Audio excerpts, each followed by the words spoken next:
prior presentations on learning theories did not have a focus on learning when using digital technology. This presentation will focus on one that does, labeled Connectivism Theory. My name is Bill Hewitt, and I'm Professor Emeritus at Valdosta State University and Adjunct Professor at Capella University.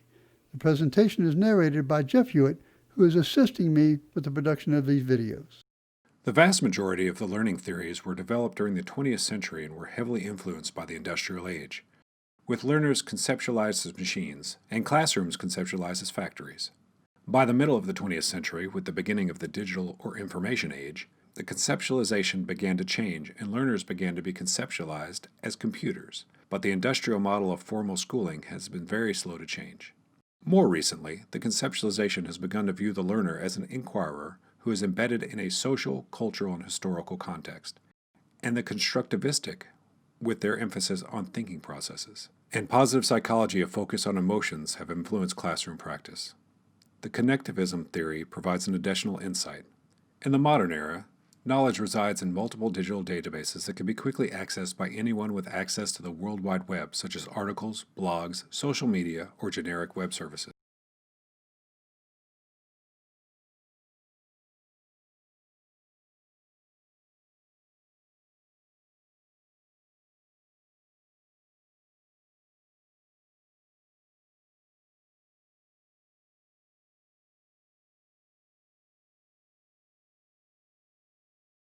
$212,000 DVDs. And that's just new data. And unlike textbooks or journal articles, this knowledge base is constantly changing and being updated. The beginning of the development of connectivism can be traced to George Siemens and Stephen Downes.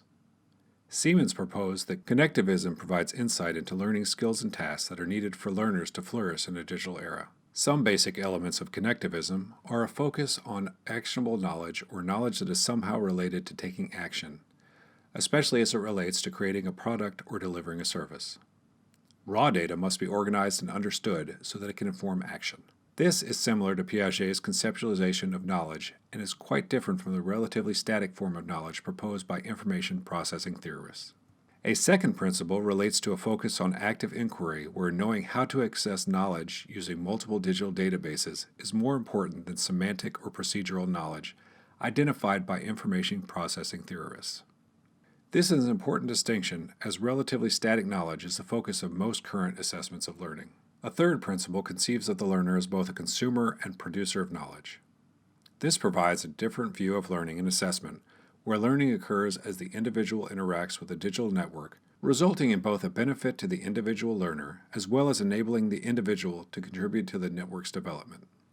From this perspective, learners are both consumers of and contributors to the digital network of knowledge that is undergoing exponential growth. They are co-creators at multiple levels of mastery, from novice to expert. As originally conceptualized, learners work in groups to define the objectives for learning, rather than simply adhere to learning objectives defined by the instructor or course developers.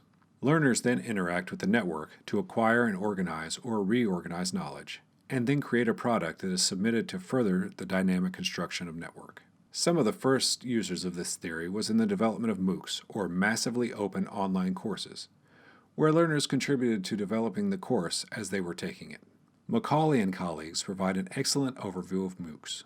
The original conceptualization has morphed to provide an increasing variety of implementation of the concepts and principles developed by Siemens and Downes. One alternative that has developed is for an expert to provide more structure to organize topics for investigation, assist in the inquiry, and facilitate development of products that can be shared with the information databases. This is more in line with traditional course development. An additional evolution was the recognition that individuals can investigate and produce products independently, and that personal autonomy is an important component of the learning process. A modified definition of connectivism is that it is a process where individuals, either independently or in groups, actively inquire using a digital network, either guided or without guidance, then organize or reorganize information, and produce products or services that are shared with an informational database. A rich literature is developing as to how this can be done both efficiently and effectively. Articles listed in the references by Drexler, Matter, Thota and Voss, Weber, and Gikomas provide a few examples of how connectivism is conceptualized and implemented.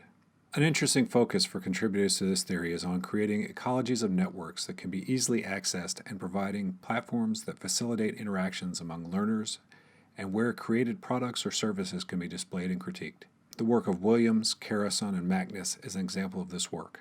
Another line of the development of the theory is to recognize the relationships among constructivism, social cognition, and connectivism. Research related to previously developed teaching and learning strategies such as discovery learning, inquiry-based learning, problem-based and project-based learning, situated learning, experiential learning, and self-regulated learning are being incorporated into the processes of interacting with digital knowledge bases as developed by connectivism practitioners.